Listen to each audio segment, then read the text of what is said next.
Hello. Hi. This is Melissa. And this is Kat. I don't know where to start. First things first, I guess. We have moved back in with our parents Lovely. and quit our jobs. Yeah. Everything's bad.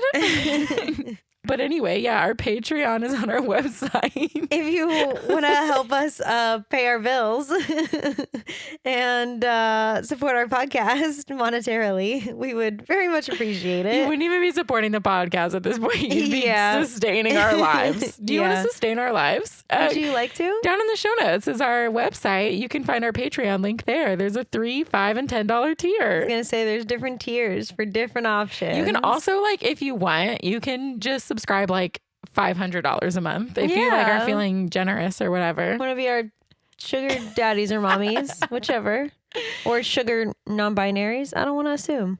Send this to your rich uncle. Send our Patreon to your rich uncle and just tell them to subscribe to it. Hey, just put this on one of your credit cards. One of the black cards. You'll never know. Yeah. Do you have a creepy uncle that has money? Why do they gotta be creepy? I don't know.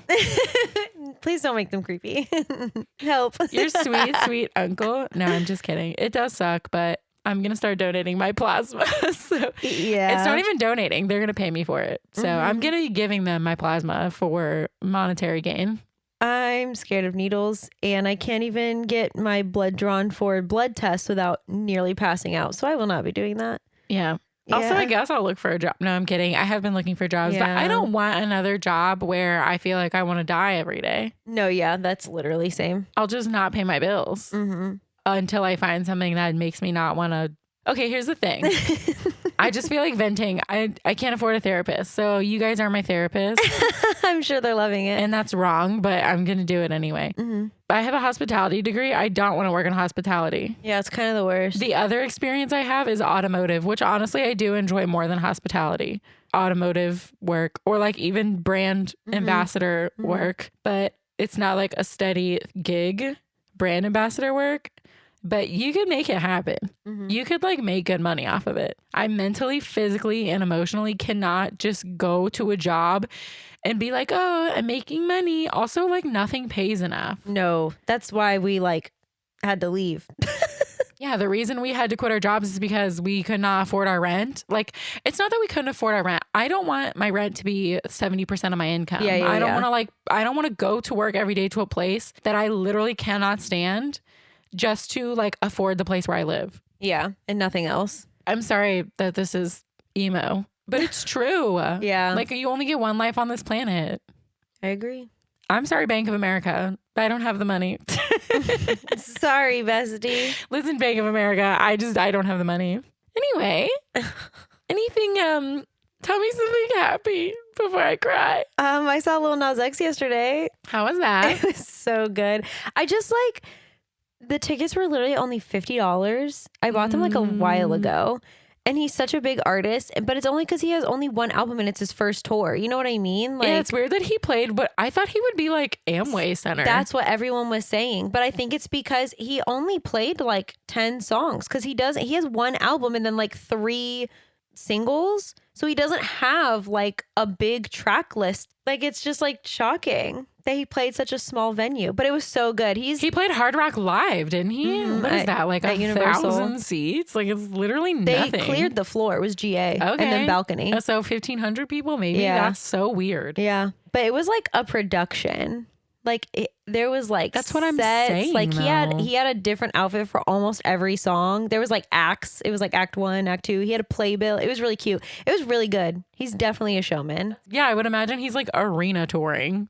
I don't know. Lil Nas, listen, fire your manager and give me a call because I'm available. I'm unemployed and I don't understand why you're playing the Hard Rock Live. No, but I'm not mad at it because I could afford to go and I was able to see him before I can't afford to see him. Well, I care more about Lil Nas X's career than I do about you. I don't think he's worried about his career at all. He should be if he's playing the Hard Rock Live. They were up there dancing on each other. It was nice. Kat asked me if I wanted to go. Our roommate was supposed to go, our old roommate. R.I.P. He died. No, stop. He did not. He just moved to Georgia. Oh my God. Dead to me. Shut up. He was supposed to go and Kat was like, do you want his ticket? And I was like, no.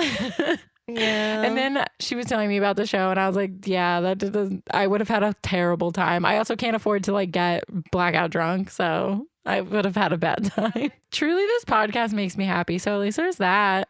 Let's have a good time here. Let's do it. This is my pick. So it's going to be a good one. Even though I've picked some tragic movies in the past. Yeah, Free yelled at me and then you picked an even worse movie.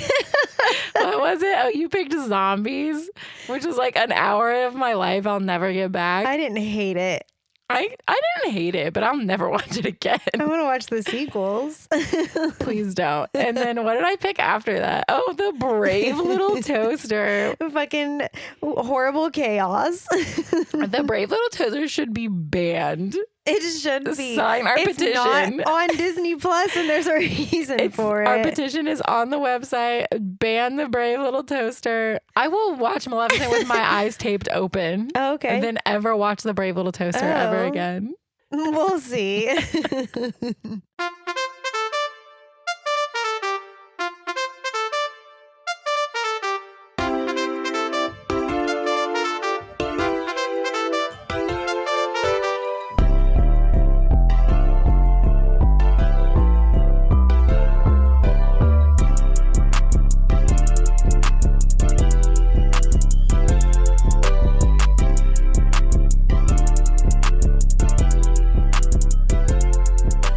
Tragical.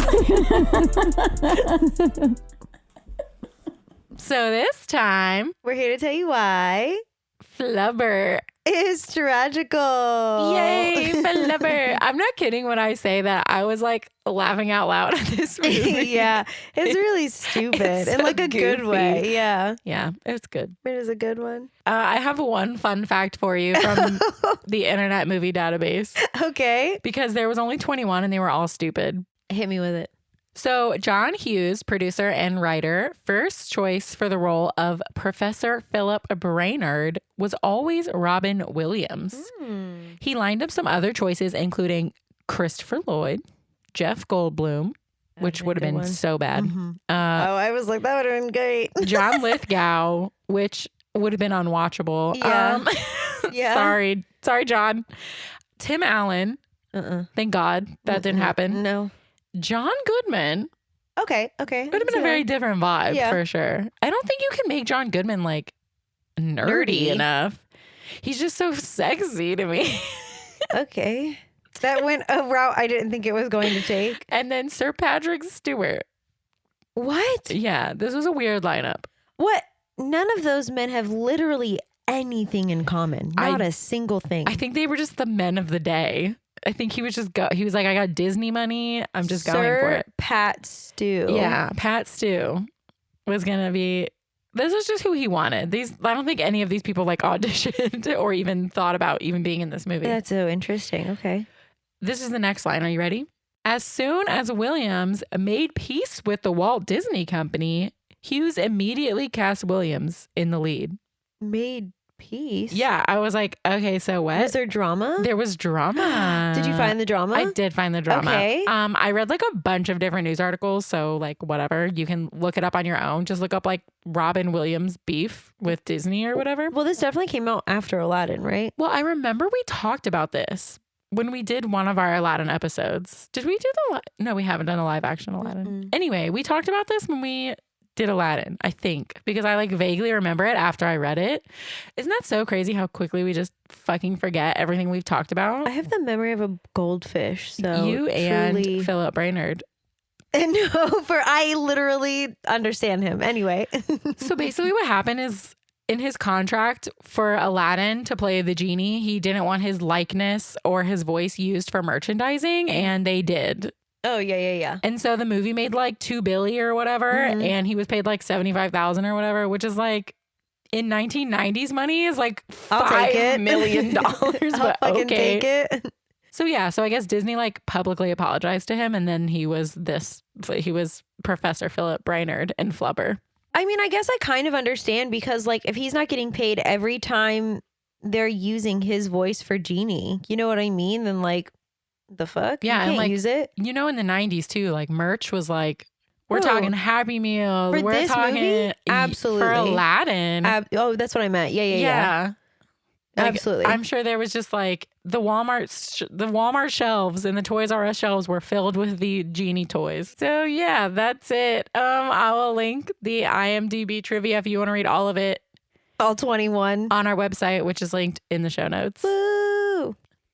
So I know I've said this before, but I'll say it again. Please read the descriptions in Disney Plus because whatever intern they hired to do all the descriptions for Disney Plus, They didn't get paid it enough. was trying so hard, and you can tell the moments when they got like, I think just like lethargic or something and just started like going for it. Like, they are so fucking funny. I'm not even going to tell you what it said. I want you to just, every time you watch a movie on Disney Plus, I just need you to read the description and think of the sweet baby intern that wrote it because they are fucking amazing. I need whoever writes the descriptions for items on The Sims to write the ones for Disney Plus. They might be the same person, honestly, because they are fucking hilarious. Like, they fucking crack me up. Yeah. Some of them are really bad. They are so fucking funny.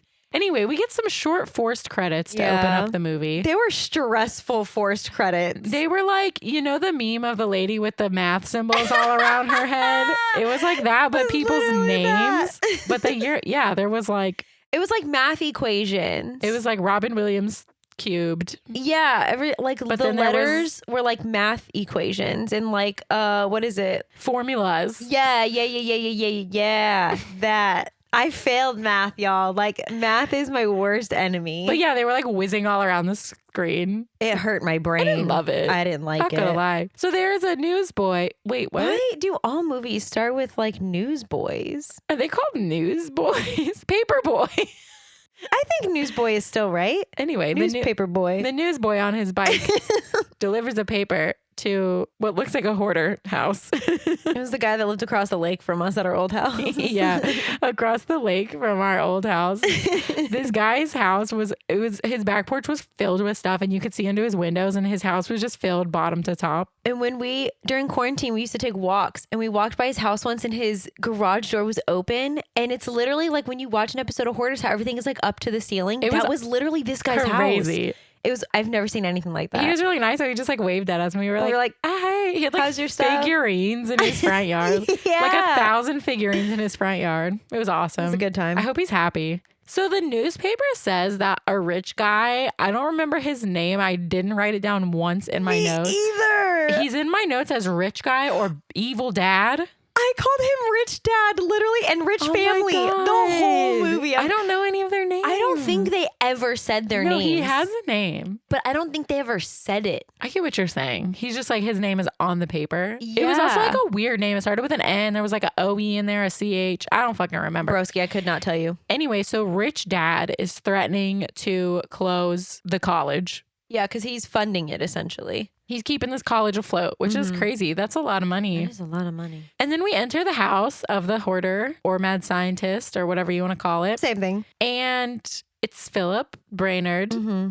And we should say, I thought it would be like in the IMDb, but it's not. This movie is based off of The Absent-Minded Professor. Oh, yeah. Which is a movie we'll probably never do because it's so old. And every time we've watched an old movie, it's fucking Angela fucking Lansbury fighting Nazis or some shit. And I can't fucking do it. I cannot fucking sit through another movie like that. We're going to do it. Remember when we watched fucking... Bed Knobs and Broomsticks? What's the Christmas movie? That the one that started this podcast. Babes in Toyland. Babes in Toyland. Okay, which but they're actually, in I Toyland kind for of 4 seconds. I do kind of love Babes in Toyland though, because that one's actually like funny. It's camp. Like, it's camp. It's camp. Where Bed Knobs and Broomsticks, it tried to be camp. I physically never want to watch that movie ever again. But like that's what I'm saying. Like if we ever watch I think The Absent-Minded Professor may be in black and white. Bro, you know what I want more than anything right now? What? For Disney to remake Bed Knobs and Broomsticks. Can they not? They're remaking everything else. They can't. There's too much illegal stuff in it. I'm gonna write them. Ellen, Ellen at Walt hear Disney me out. Productions. Answer the phone, bestie. Okay, so The Absent-Minded Professor came out in 1961. There's also a dog in it, so fuck that. It wasn't black and white, but I think they colorized it. I don't know. Who plays the absent-minded professor? Fred McMurray, your favorite 1960s actor. Don't you ever pick it. I can't do it. Not even for comedy. I'll cry. It's gonna happen. I'll cry. I can't do it. So anyway, yeah. So Philip Brainerd, who is a distant relative of Ned Brainerd from The Absent-Minded Professor, I'm sure. Oh, it's not like a remake. It is, but it isn't. It's like loosely based off of it. My brain can't handle it's the that, same actually. thing, though. Like, there's a car in the other one, too. Does he make Flubber? I don't think so. We're gonna have to watch it. Yes! I don't want to. You're gonna. He's got a dog. The car, I think he just makes a flying car. I don't think he definitely makes Flubber. I don't know if he calls it Flubber, though. He has to. There's no way they just came up with it. There's also the son of Flubber, apparently. There's a sequel? So I think there was a sequel. Okay, so yeah, there's a sequel called Son of Flubber. It is not on Disney When Plus. did the second one come out? 2 years later, 63. See, Disney used to like make sequels like immediately. And now they wait like 10 years and they're like, by the way, sequel. I like the 10 years. Anyway, so yeah, Philip Brainerd, Phil, Professor, Philip Brainerd, Mr. Brainerd, Professor Brainerd. I don't know. I'm going to call him all of those things. Robin Williams. He is in his bed. His alarm goes off and he goes to hit his alarm, but instead he ejects his trash can into the sky. Why is that next to your bed? Thank you. First of all, what's the invention? Shooting your trash into space? Yeah. Why do you have that? I think it's so on trash day it goes like on the edge where they can pick it up, but it doesn't land in the right spot. It lands in the street instead of like next to the street. Like, could you imagine how nice it would be if it like took itself out? But then how does it get back?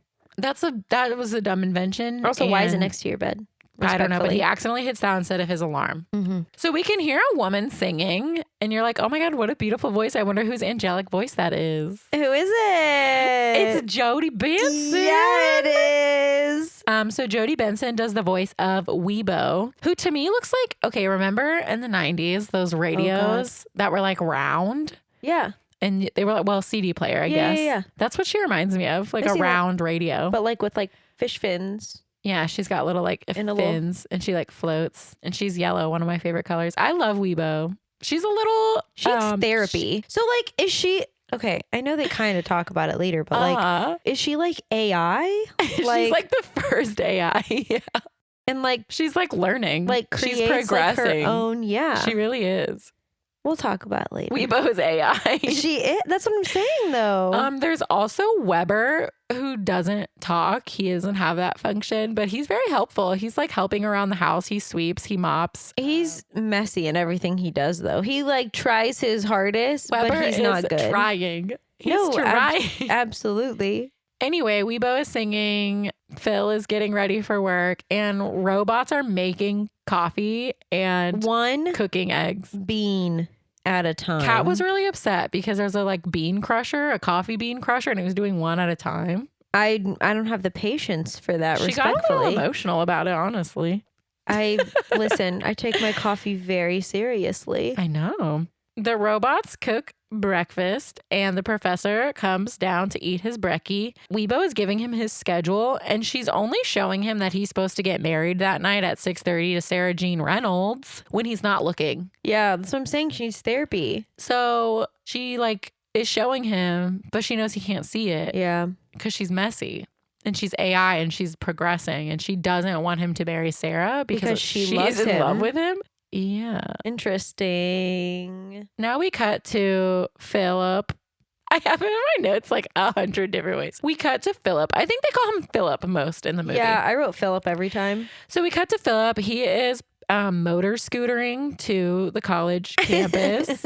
It was giving fall. It was giving fall vibes for sure. I'm glad I picked this movie. And then we enter a classroom. There's 2 naked models being painted by the students. Philip just starts teaching a fucking chemistry lesson and he doesn't even realize that there's like naked people in the room. No, he realizes there's naked people because he starts to like kind of use them in his explanation of gravity and the gravitational pull. And he was like, this naked man and this naked woman, and then realizes it's not his classroom. Is he okay? No. Right. No. He like doesn't know what the fuck is like going on. Yeah, it's concerning actually. His like lack of awareness and his memory loss. He must be huffing something that he shouldn't be huffing. Not like on purpose. Flubber. But I think he is huffing flubber. I just think he's like not okay. Anyway, so he probably hopefully finds his right classroom. I guess we never find out. So then we cut to lunch with Sarah and Sarah's friend. And Sarah's friend is like, how are you so calm when you know you're getting married tonight? And he's like, what? I'm doing what now? Oh, I'm getting married tonight? To Sarah? And Sarah's like, yeah, 6:30 at the church. Don't forget, I'm not going to let you leave me at the altar for a third time. Okay, here's my issue. You love this person, obviously, enough to try and get married to them multiple times. You are aware that he is absent-minded. He has no recognition of time, place, or space. Pick him up. Send somebody to pick him up. Send 3 people to pick him up. Like, there's options, bestie. Send somebody to sit with him all day and then make him at 6 o'clock get ready for this wedding. And then, I mean, he's a man. All he has to do is put his fucking suit on. Yeah. Like, I think Sarah is a dumb bitch, actually. Because if you love this person and you think that you know them so well, that's on you then. You know how he is. You pick him up. I know it's like, don't see the That's dress what before I'm the wedding or saying. whatever, but like, go get him, Sarah. Who cares at this point? I think she is a dumb bitch. And that's my take. Hot Also, take. The first time you got left at the altar, that's when you stop seeing that man. Yeah. You don't wait 3 times. But also I feel like even that first time she had to have known that he's like that. Maybe that one was like, oh, he's so goofy. Maybe the second one you would have figured it out and like, yeah, like literally you go get him and bring him to the wedding. Send a babysitter. Why are you testing him? I don't know. He's not going to change. You can't change that man. That's what I'm saying. Go get him, Sarah. Pick him the fuck up for the wedding. Stupid. Why don't they live together? That's what I said while we were watching it. Why don't they live together? I don't know their religion. Maybe they're like waiting for fucking marriage or whatever. But like, can you go fucking get him from his home? Yeah, it doesn't make any kind of sense to me. So we cut to Philip later and he's doing science things in his classroom. He's trying to make a new energy source. To save the college. Right. Because the college is being supported by the evil rich dad. Yeah. So his old chum, Wilson, visits him. This man Is super sexy and hot. he stresses me out. Oh, okay. He literally walks in and fully admits, he literally says the words, I'm petty and competitive and I love stealing your work and taking credit for it. Like says those words. And stealing his fiance. Yeah, that's his new plan. Sir, he literally fully says, I'm going to steal whatever you're working on currently. And I'm also going to steal your fiance. He doesn't want to steal what he's working on. He just thinks that he's too stupid to like get it off the ground, which I like honestly agree with. He's like, you're smart, but you can't like get anything going because you're so absent-minded. So let me be the organizer and you be the brains. And I'll take all the money. Yeah, that's what I'm saying. He like steals, like fully steals it. He's not even like, And let's work give together. Me your fiance at the same time. Like, bestie, why do you want sloppy seconds? The fuck? Anyway, well, Sarah's not exactly a fucking catch, respectfully. Yeah, no, I agree with that. Seeing as she like has been stood up 3 times and is okay with it. So rude. We cut back to Philip at his house trying to figure out his component thingy whilst chatting with Weebo. Yeah, he literally asks Weebo, why wasn't the wedding on my schedule? And she's like, I don't know. Must have erased it on accident. I'm feeling feverish. I don't feel good. Like she tries to pretend like she has like a fucking virus. Also, Weebo communicates with like cartoon images. She's a meme queen.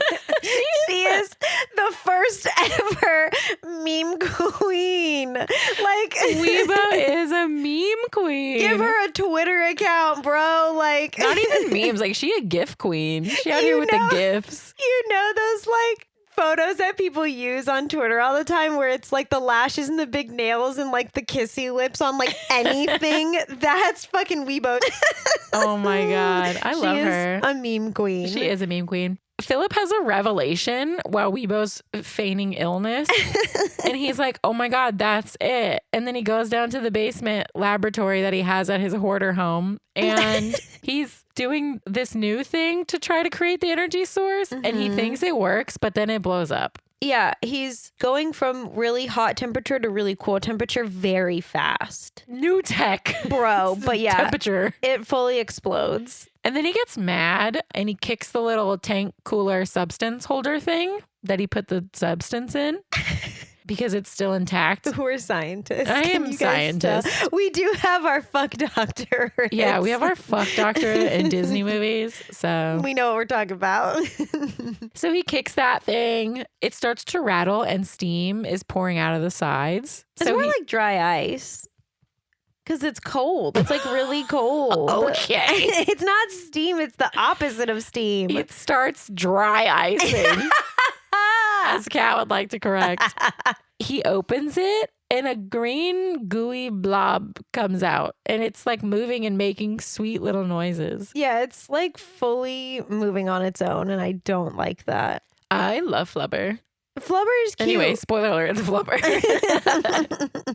The professor is describing it to Weebo, who, like, I guess is jotting all this down in her software or whatever. His journal. Yeah. His science He's journal. dictating to Weebo everything that's happening. He's bouncing it. He's jiggling it. It's foldable. It's hacky moldable. sacking it. It's bouncy. It's everything. Literally. It is everything. It's giving. It is giving, Weebo. Weebo, get this down. Robin Williams says, it's giving. She is the moment. They are the moment. I don't think Flubber has a gender. They are the moment. Flubber is fluid. the Gender fluid. Flubber is the they, them of the day. So, of course, the professor grabs the Flubber in his hand and he's like, Weebo, snap a photo of me and my new friend. Not a good idea, bestie. So the light from the photo scares the green gooey blob and it wigs out and crashes through the basement window, ravages the neighborhood and the neighbors and the yards and the houses, scares a poor little boy that's sitting up in his room. Yeah, there's a child who... I guess his greatest fear in life is things being outside of his bedroom window. And he's on like the second floor. And his dad is like, there's nothing out there. Though, because that is pretty scary. You never want to see something outside your bedroom window. On the second floor, too. Like, how did it get there? Like fucking Slender Man. Hello? And then, yeah, Flubber comes flying into the window. Yeah. Of this poor child. Like, we're not doing it. His fears are real. Yeah. Fuck that. Philip catches it in a baseball mitt when it comes flying back into the basement. And then Weebo's like, it's flying rubber. Flubber. And Phil's like, oh my God, Flubber. Weebo, you're so hot and so smart. What the fuck? And Weebo's like, thank you. Oh my God, thanks. Thank you so much. Thank you. So guess what?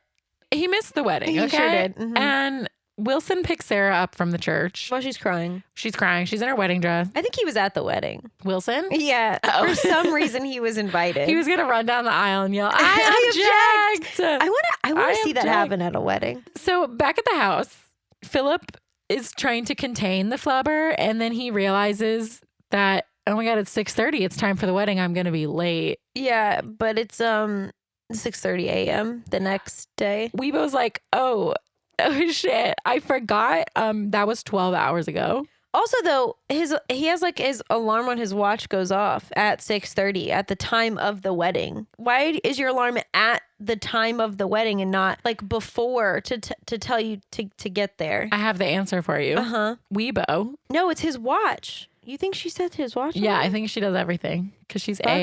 that whore. I know. Philip is freaking out. He's like, fuck, I left my fiance at the aisle for the third time. She's never going to forgive me. He goes to Sarah's office at the college. They work at the college together. I don't know what she's a professor of. Being stupid. That's it. If that's a degree program. And he shows her Flubber. She does not care, which respectfully same. Yeah. And then Phil is like, let me demonstrate for you. Oh my God. This part gives me anxiety. This man shoves Flubber into his back pocket, Which is rude to Flubber. hangs his ass out of the second story window in her office, and is like, I'm gonna bounce right back up because I have Flubber in my back pocket and it's bouncy. Flubber shoots out of his ass. It literally leaves his pocket, and he falls to the ground fully on his back. You would have broken something. Maybe not. I think you would have. So Sarah's done. She's like, don't call me. She's that fuck off, mate. Now we cut to Junior. I don't know if he has a name either. I just wrote college kid. He is a college student at Phillips College. He returns home to his big fancy mansion that Evil Dad owns. Mm-hmm. Evil Dad is the one who is paying the college basically to stay open. Yeah.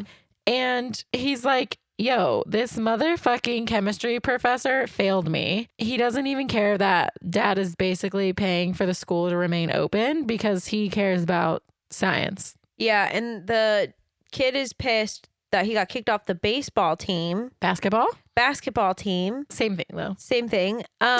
Sports. He got kicked off the basketball team. That's all he wants to do. And Dad's like, well, I need you to get A's so you can go to Harvard. But like, you can't pay off Harvard. I guess he's going to go to Harvard for law school. So he has to like pass regular university first. And he can't do that because he got an F in chemistry. So Evil Dad is like super pissed. He's like, I'm paying for this school to stay open. My son should be getting straight A's. And so he sends his two henchmen. I called them Yahoos my whole notes.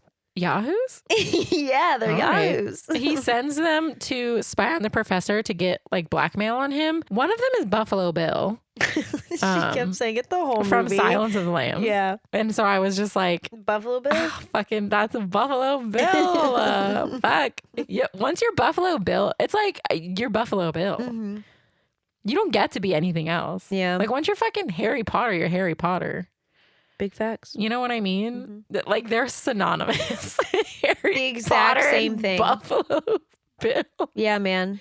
Wow, the two henchmen, as Melissa called them. I liked Yahoos better, but You can use Yahoo's besties. Wow. Your podcast too. while the two Yahoos are spying on Philip, he's doing experiments with the Flubber to see like what he can like make happen. And this man like mixes a hand cream with the Flubber and rubs it on a golf ball and then throws the golf ball. What he expected to happen, I don't know, but his entire laboratory in his basement gets fucking wrecked. Fully wrecked. He's not smart. And then it goes flying out the window and it hits one of the men on the head and like knocks him down. And then it goes flying up into the air. Then Philip does the same experiment on a bowling ball. Yeah. Okay, same shit happens to more chaos because it just fully wrecks everything else, bounces out the window, hits the other guy on the head. Now, correct me if I'm wrong. You get hit in the head by a fucking bowling Dead. ball. Your skull is caved in. Am I right? You're dead. Like, I don't even know how big of a bowling ball that was, like what the It weight was. doesn't matter. But even like, what's the lowest one? I don't like know. a 7? It doesn't matter. A 7-pound bowling ball hits you directly in the dead. face. You're dead. Your skull is cracked. You're dead. Anyway, so because it has a flubber on it, both the bowling ball and the golf ball bounce up into the air and then keep falling back down and hitting them again. So if the man with the bowling ball wasn't killed the first time he got hit, the second time for sure would have murdered him. Also, he just is willy-nilly sending these out his like fucking window and then not thinking twice about them. Like, Professor Brainerd, you're a menace to society. Like, I know He that fully these are like henchmen, so it's fine. Like, it's Buffalo Bill. Like, it's But fine. what if that kid was walking Yeah, by? but what if there was a fucking what if an orphan? Think of the fucking orphans, Dr. Brainerd. Are you guys on TikTok? Anyway, what if an orphan was walking by and got hit in the head with a bowling ball? So anyway, Phil, he makes a fluid rub. Oh my God, I knew I was going to fuck it up. Fuck, Melissa, you can do it. I believe in you. Phil makes a fluid flubber with a convenient spray applicator. A fluid flubber. Say that 20 times fast. I dare you. Fluid flubber, fluid flubber, fluid It's not even fast. I'm laughing too hard. Fluid flubber, fluid fuck. I said it once. So that's You good. got it. So yeah, he sprays it to like test out the squirt bottle, and it sprays the ground outside the now broken window. And as the henchmen go to jump and run for the car to like not get hit by the golf ball and the bowling ball again, they jump into the flubber, and then they jump themselves into a tree. Oh, whose tree is it though? Oh, the little fucking boy who is just petrified to be in his own bedroom alone. And now there's two scary ass men covered in fucking head bruises. Who just jumped 2 stories up into his tree. Outside of his bedroom This window. poor boy needs therapy. Yeah, man. And his parents don't believe him, of course, because by the time they come, it's gone. It's poor fucking Candace and Phineas and Ferb. He's like, Mom, Dad, there's 2 men in my tree. By the time they get there, they're gone. And Mom and Dad are like, Phineas and Ferb are making a title sequence. Okay, bestie. Phil now puts Flubber in like a sphere thingy, and then he puts it into his T-bird. There goes our fuck doctorate. A sphere thingy. Yeah. Yeah. He uses like gamma radiation to like control the flubber to be able to make it fly. Is that real?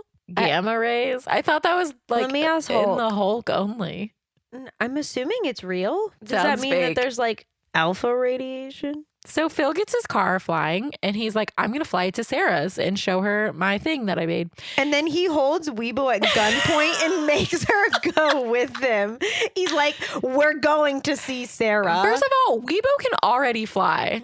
So why is this impressive that the she's car like can fly? floating in the car. So my question, okay, this whole part of this movie, my brain was trying to figure out, is she just floating in the car and the car is moving, or is she moving like with the car in the car? Like, do you get what I'm asking? I get what you're saying. I'm just mad at the fact that he literally was like, Weebo, let's go. And Weebo was like, I don't want to. And he held her at gunpoint. he said, Weebo, get in the car. And she said, I don't want to. And he said, if you don't get in this motherfucking car right now and go to Sarah's house with me, I'll fucking unplug you, you stupid bitch. I'm not, that was verbatim from the film. Yeah. It was so and violent. he has a gun to her little monitor.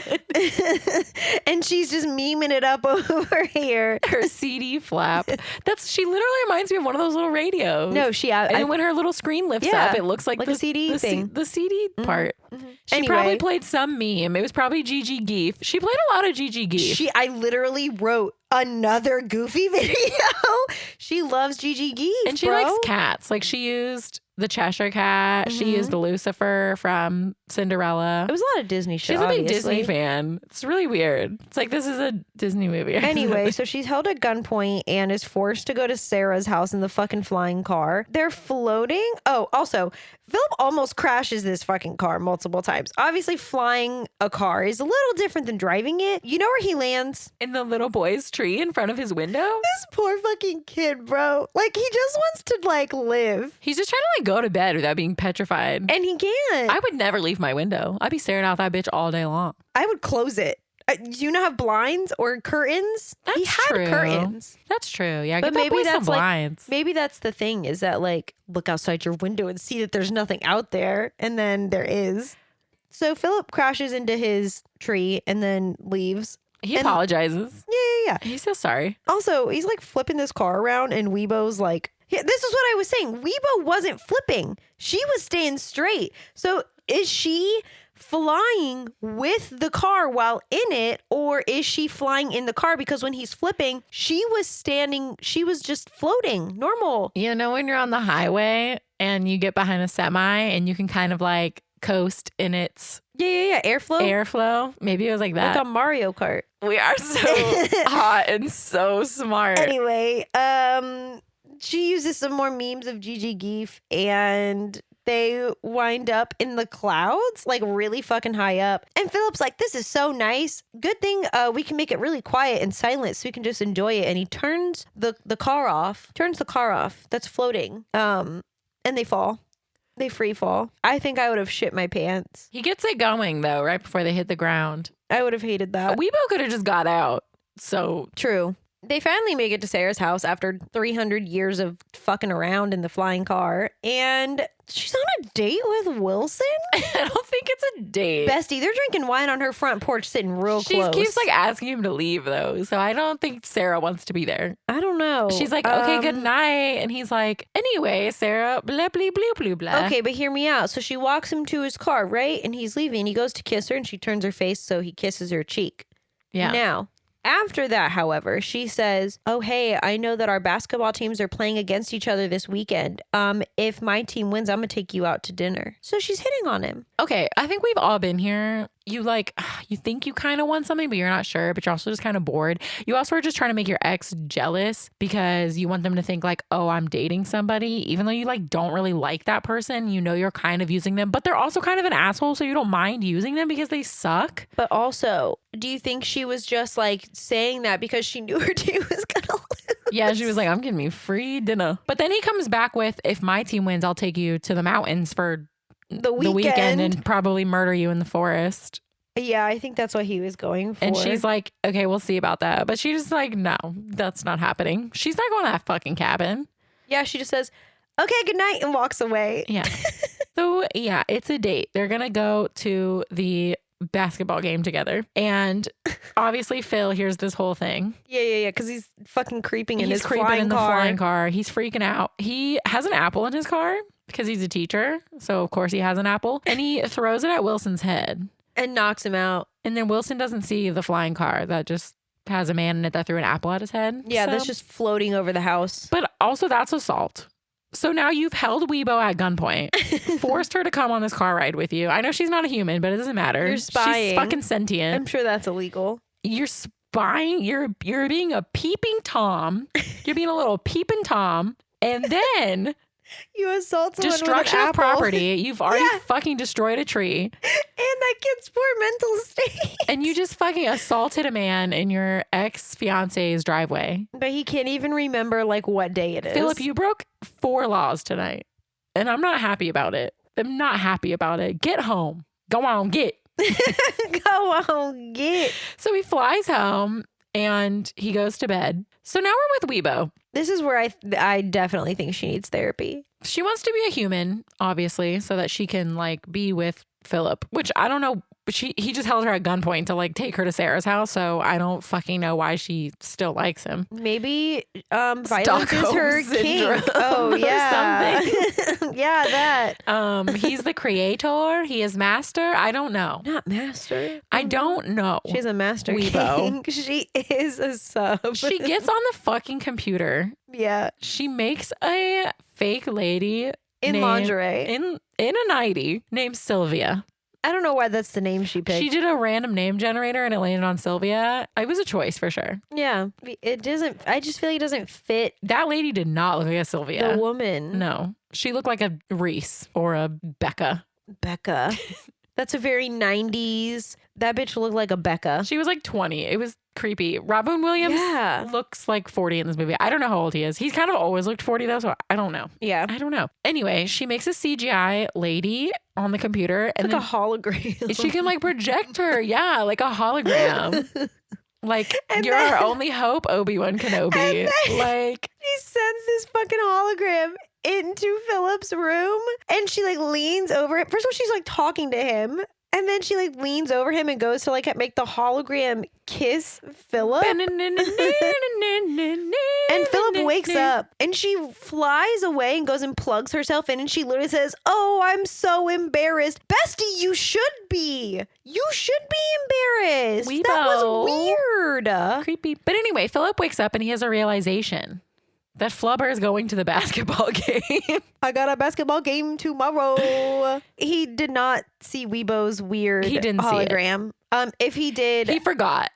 instantly goldfish brain, just like me, fully doesn't see the half naked lady leaning over. That's a hologram. Professor Philip goes to a basketball court to test out the Flubber. First, he sprays it on a basketball. Wait, He's got to get over the fucking balls. He says, he's like talking into a microphone, like recording again, like his like synopsis of everything. And he says, "I'm going to apply a thin layer of the Flubber spray onto the basketball."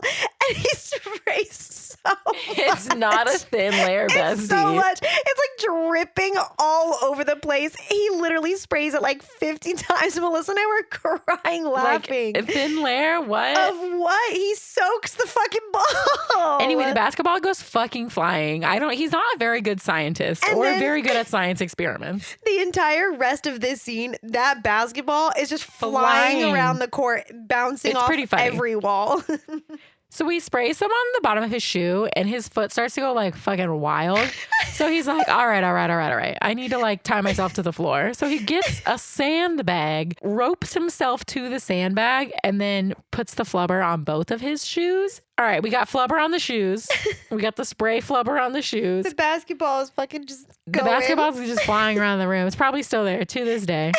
He's jumping up and down, and the sandbag is not holding you. Robin Williams, you weigh like 200 pounds. So he flies across the fucking room. The sandbag hits him, and he's like, what a great experiment. He lands like, first of all, we don't even have bleachers at this school. It's literally like foldy chairs that are on like an incline. Yeah. He breaks those. More destruction of property. No fucks given. Covered in sand because the sandbag obviously breaks. And he's like, that was such a good experiment. Wow. I loved it. So we cut to the Rutland Squirrels, which is Professor Brainerd's school, versus the Medfield Rangers. No. Which is... Rutland is Wilson's school. Oh, really? Yeah. Sure. The squirrels are... I believe you. The Medfield Squirrels? Yeah. And the Rutland Rangers? Yes. That sounds better, honestly. Yeah. So anyway, Medfield is Professor Brainerd's school and Rutland is Wilson's school. Mm-hmm. Medfield has lost their last 108 games. If you see their team, it's not shocking. That's a lot of games. I think basketball has a lot of games, though. I don't know. I have not. That's like the one sport that I think it's never been to a game. Football is like you play once a week, but I'm pretty sure like basketball and baseball, you play in like 50 games a week. I guess I've never been to a soccer game. You just never stop playing. Yeah. I don't know about soccer at all. You played soccer. What do you mean? Do you think I've ever seen a soccer game on television? But you not at a bar? Played it. You should like understand the game. When I was 5. Okay, so I was 5. Okay. What are you saying? I don't know. I don't know anything about soccer. Okay. So Philip in the locker room before the game, he sticks on like sticky flubber dots to their shoes, like tacks kind of, I guess. Yeah, but they don't activate for 30 minutes. So he has to wait for them to activate. So he goes and he sits behind Wilson and Sarah for the game, and he's being really obnoxious. So we cut back to Professor Brainerd's home where Weebo is getting into more trouble. She wants to play with Flubber, but like who wouldn't? Because he's like really cute. So Weber kind of is going just along with it because, you know, Weber, the other little robot, he's just there to have a good time also. Just vibing. He is vibing. He's like dancing, but also cleaning at the same time. Flubber is having his own dance party. This is the best part of this fucking movie. It is so fucking cool. This is like, how did they make it? This part of this movie scratches something in my brain that just sparks joy. The song, like the music of it, watching them like dance around, like I'm obsessed. It's so cute. They like split themselves up into like a bunch of flubbers and they're just like having like a flubber dance party. Weebo's dancing, Weber is dancing. It's so cute. There's like lights and just, it's so fun. Like a whole production. I'm obsessed with it. It's very cute. So they have a little dance party at the house. Back to the basketball game. Okay, they show the basketball team for Medfield. One of them has goggles on. They're literally, okay, like I think, I'm assuming Medfield is like a nerd school, right? Like it's like... Yeah, sure. There's no way they don't have just like normal basketball players on their team and that's what they have. Yeah, no. You know what I mean? Yeah, I get what you're saying. If you're on like a school sports team... Like, especially in college, like, that's what you, like, want to do. I don't think these kids want to do basketball. For fun. They were not there on a basketball fun? scholarship. I don't know. None of them seemed like they were having fun, honestly. I don't think it was fun for them. They were a bunch of nerds. Yeah. I'm glad there was representation there because there's nerdy basketball players and we need to have them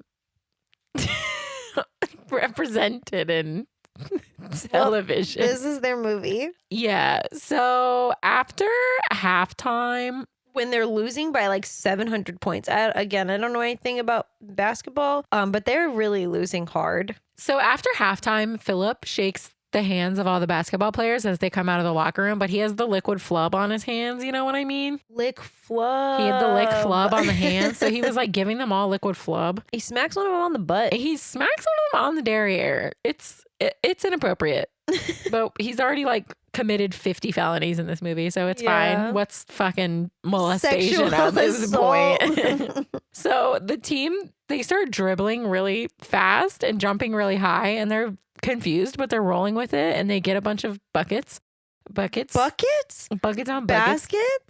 I think they call them buckets. No, I'm pretty sure they're called baskets. Whatever. See, I'm hot. It's fine. I don't need to know anything. one of the players, is it the goggle one? It's Goggle Boy. Okay, Why is he protecting his glasses? Oh, maybe. That's stupid. Anyway, he sits down after, making some baskets, and he notices something tacky and weird on the bottom of his shoe. Oh, no, that one's Dale. Dale's the only one they say his name. Oh, yeah. That's Dale. Anyway, He's different. that one Dale. sits down. I love that name. And starts pulling off the flubber from the bottom of his shoe. Wow, how did he see the bottom of his shoe? Here's my thing. You start playing decently well at a sport you're not good at, and there's a weird thing on the bottom of your shoe. You don't think, maybe that has something to do with it. I'm not going to fucking touch it. No? You're just going to rip them off? They don't seem smart nerds to me, honestly. So anyway, Phil goes over to Dale and he puts liquid flubber on the bottom of his shoes. Again, a thin layer where he fucking soaks the bottom of this kid's poor shoes. And he's like, Dale, I need you to jump. And Dale's like, what do you mean? What are you talking about? Why are you rubbing shit on my shoes? I'm on the other side of the court. You're my chemistry professor. Like, what are we doing? He's like, Dale, if you don't fucking jump, I will fucking flunk you. And Dale's like, okay. And he pulls out the gun.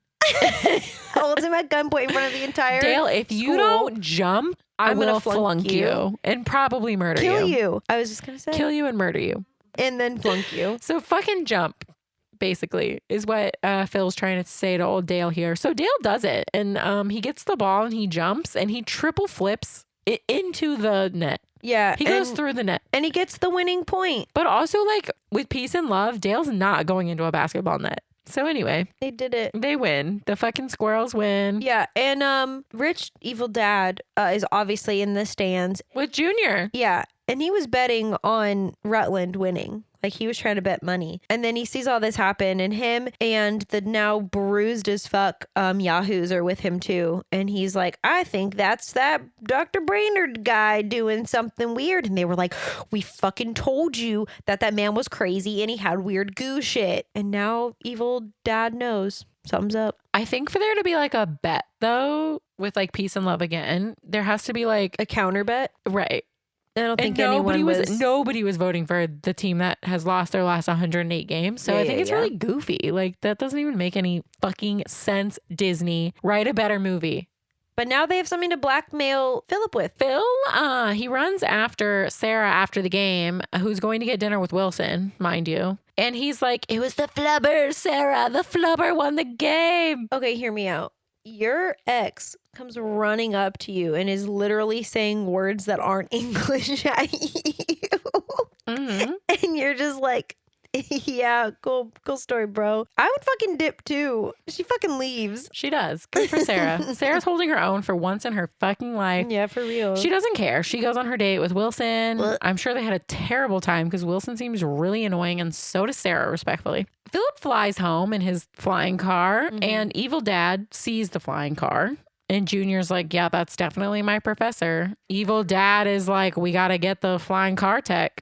We got to get it. So back at home, Philip is telling Weebo about the night. And he is like, I lost her. I lost Sarah. She's never going to fucking talk to me ever again. And he goes on this whole long rampage about being absent-minded. And Weebo records the whole thing. I guess she got a heart overnight. I don't know. I think she realizes that, like, she's a robot. That, but also that, like, he loves Sarah. Like, that's the love of his life. She wants him to be happy. Okay. Well, anyway, Weebo goes to Sarah's house in the middle of the night, in the middle of the evening, smacks into her window, Sarah wakes up, opens the window for Weebo. This is casual. She's like, hey, Weebo, come on in, sit down. Oh, wait, you're a robot flying in the air. And then Weebo is like, I have to show you this message. And she shows Sarah Phillips' love message. And do you know what Sarah's reaction is? She kisses Weebo, but it's not like, oh my God, thank you. Like, she looks like she's leaning in so slow to make out with this fucking robot. She is starved for love. She Have you seen Philip? Kisses Weebo. So weird. So Weebo goes home and Sarah goes to Philip. Wakes him up in the middle of the night and just makes out with him. She's like, I love you, baby. Anyway, Philip's like, so do you want to see the flying car? Because it's real and I can show it to you. And Sarah's like, okay. I'm sorry. He has been trying to show her all of this whole time. And because the fucking flying robot is like, he loves you. She's like, oh my God, he does. Yeah. Yeah, I hate it here. So they're in the flying car and she's like, we got to sell this technology to better people's lives and to save the school. And Philip is like, let's do it. She's like, let's make some fucking money off this flying car tech. Fuck the energy She thing. just wants to save the school. Okay. So they return home and they pull into the garage and the bad guys are there. Bad dad and the henchman. Is the son there? I don't remember if Junior was there. Yeah, Whatever. he was there. He's like, hey, I lost all my money betting on the other school and I need your flying car technology to get me out of the hole and also save the university or whatever. Also that. Philip is like, no. Sarah essentially tells them to fuck off. Yeah, like, it's her tech. Like, okay, great. Well, I'll fucking kill you then. She doesn't have any say in any of this. And all of a sudden, she's like, don't fucking touch my man or my car. Bitch, you have nothing to do with Flubber. Philip is like, no, we'll keep it. Sorry. Thanks, though. But so the next day, Phil and Sarah go to a car company and sell the flying car technology. Not just a car company. They go to Ford. They very specifically went to sell it to Ford. Well, he did have a T-Bird. Yeah. So. And they fly outside. They're on like a fucking high-rise building, like a skyscraper. And he's floating outside the like owner's window. And the guy's like, well, take it. Sold. Writes him a check for $5 billion or some shit. Yeah, they say something about a lot of zeros. Which Robin Williams did not see from the animated film Aladdin. Facts. Only saw 3 zeros. Facts. So while they are doing that over with the Ford, the henchman, Buffalo Yahoos. Bill and his friend, they break in and they steal Flubber. Now Weebo and Weber they're putting up a fight because they love Flubber. He's their best friend. Weebo takes a bat to the face. I'm not going to sugarcoat it. Mm-hmm. Weebo gets yoinked. She gets yeeted, bro. Fucking yeeted. She got for sure. And they take Flubber in his little cooler. Canister vat thing. His vat. Oh my God. So Philip and Sarah get home and see that the house was very obviously broken into. Weber is still trying to clean. He's so cute. He's doing his best. He's like cleaning up glass off the floor. Like, hello, master. Philip notices that Flubber was stolen, and then he sees Weebo fucking smashed to pieces on the ground. He is wrecked. Okay, listen. He literally for 45 minutes is sitting on the floor holding Weebo's broken body. It's bad. And like trying to be like, I'm gonna plug Weebo in and re-download her. He has no idea how he made Weebo, by the way. It was an accident. He cannot recreate anything that he did with her. Like, he does not know how he made her. And so he's like, I'm going to download her and try again, I guess. She dies and she shows a word on her screen. It was stork, I think. Sylvia? No, it was stork. The word on the screen was stork. STORK. I thought it was Sylvia. Were we watching the same movie? Yes. Because I was like, what does that have to do with anything? And then I thought maybe that's the bad guy's last name. Because it's like her baby, maybe? Whoa, yes. I thought maybe like she was saying who beat her up. But like obviously they would have known because who else would have been? Maybe you're right. She was like, I made you a baby. My child. Something is wrong with Weebo. She needs help. She shows the word stork and then she fucking yeets. She fully dies. So they go to look up. Well, first of all, Philip is like, stork, what the fuck ever. And Sarah is like, don't you think that means something, bestie? And he's like, no, it's probably just a fucking file or something. And Sarah's like, Maybe it's an important file. I think Weebo was trying to tell you something. Like, he's so fucking dumb. I'm sick of his shit. But he anyway, also doesn't remember the word like at all. No. So they find it, and there's a message from Weebo. No. Dressed up as Sylvia. Yeah. Sylvia's like, hey, daddy.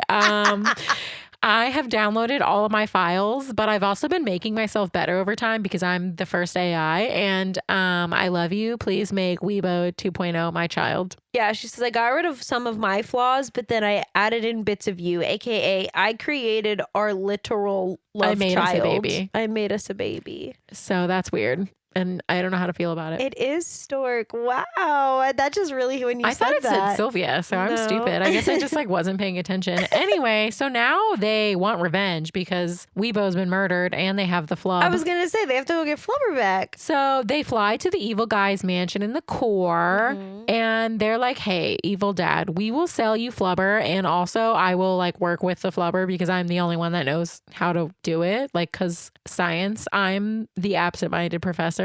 Nobody else. Evil dad is like, great, I'll keep Flubber and you and everything you create for the next 2 years, which is stupid because he could just like not create anything for the next 2 years. I was really thinking that it took him like 5 years to create Flubber. Right. So like, evil dad, you're kind of dumb, but whatever. So Philip is like, sure, great, but I want to see the Flubber. And he also asked them to extend the loan on the school for 30 days. Just 30 days more. Nothing else. Just 30 days. Well, he got that Ford money now, so.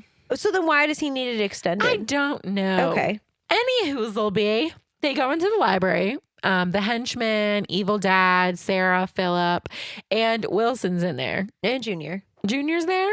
I keep forgetting about Junior. He's just not, he's not like a lovable character. I just don't care about him. Yeah, that's fair. So Wilson's there and he's like, I don't know what the fuck this is. Can you help me? Thanks for making it so I can steal whatever it is. Great. Wilson, you're an idiot. Philip gets Flubber and he's like, hey, Flubber, missed you. Okay, but he tricks them though, because him and Sarah put the Flubber cream on their hands and they say, we have to have this on our hands in order to be able to handle Flubber. But it's actually just Flubber It's cream. just liquid Flubber. Yeah, so that way... Creme de la Flubber. It's literally hand cream mixed with Flubber. So they can it's like all over their hands. Is Flubber like making the more Flubber? That's what, are they just like taking pieces of this sentient being and just like mixing it with things? Well, because also Flubber can like multiply and shit. So I don't think it's like that serious. Is he like asking Flubber, hey, can you make a little Flubber bit of extra shitting out more Flubber? Is he just like pissing Flubber? Is Flubber pissing more Flubber?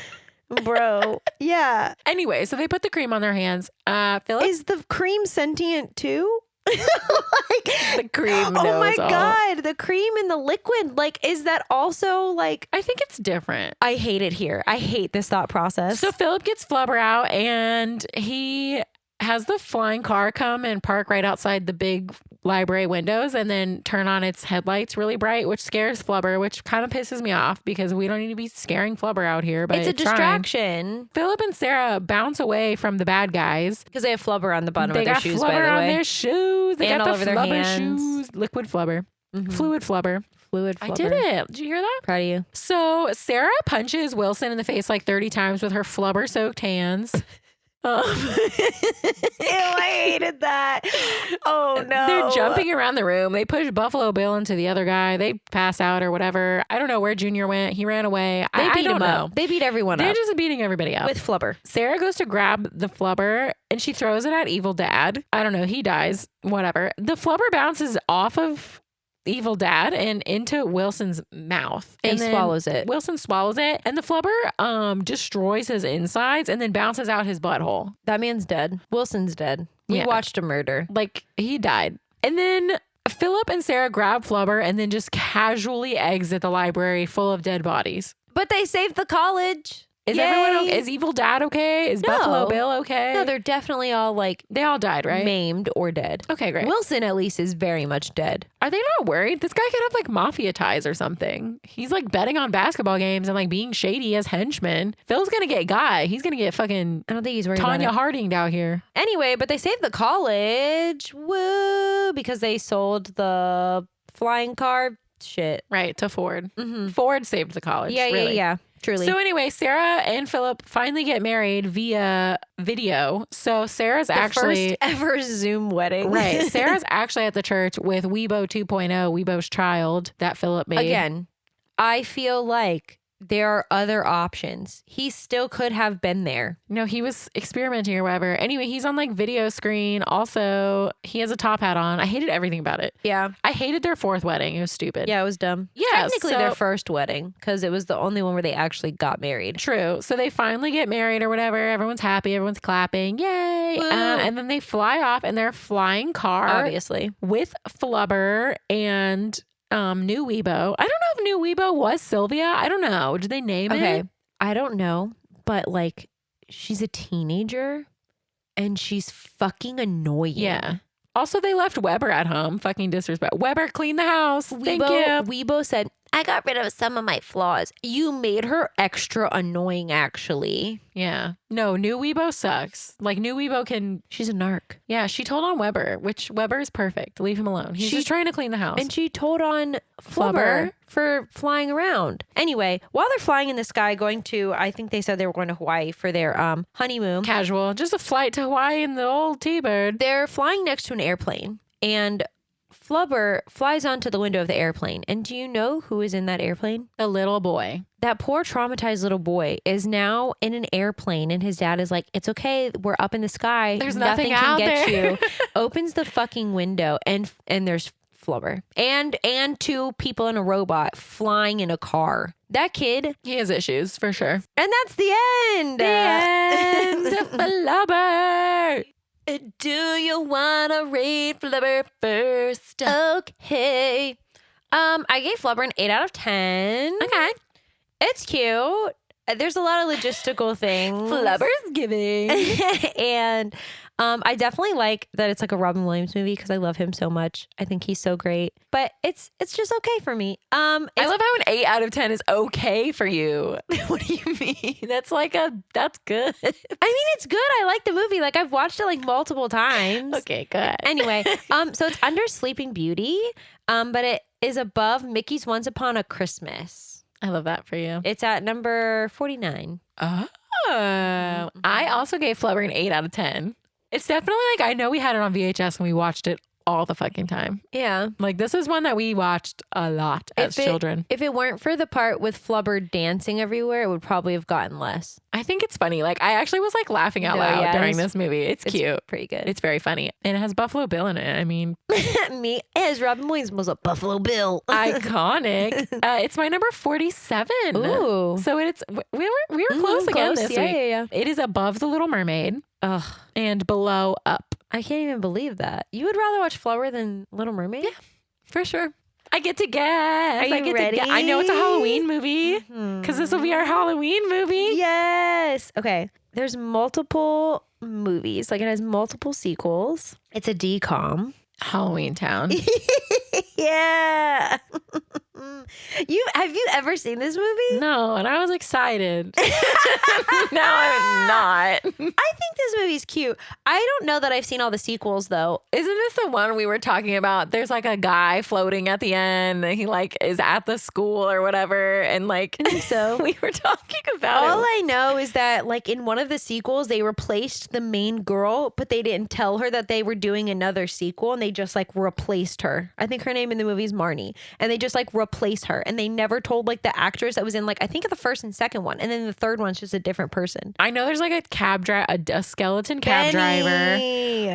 I know that I've seen it. It's definitely not like anything where I was like, I want to watch this again and again and again. Well, it wasn't like, like Stuck in the Suburbs or Xenon where I was like, I would die for this movie. This one has like a cult following though. Like people who really like Halloween Town really like Halloween Town. I'm going to be open-minded. I'm ready to either love it or hate it or feel neutral about it. I really think I've okay only seen it like once. I think we literally watched it. Yeah. Like the night it aired. Mm-hmm. And then I don't think I've ever seen it ever again. Well, we're going to watch it and we're going to talk about it. Okay. Everything is on our website now, which is linked in the show notes, tragicalpodcast.com. You can see our IMDb trivia links are there. Links to our Patreon is there. Take a look at our Patreon. Take a little look. Yeah, we're unemployed. Take a little. This is our job. Take a little sneaky peek. So if you have $3 a month, there's a $3 tier. It just to just to help out the pod. You have $3 or 5 or 10 or 500. Like I said, send it to your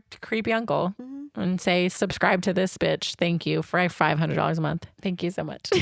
Okay, bye. Bye. Bye.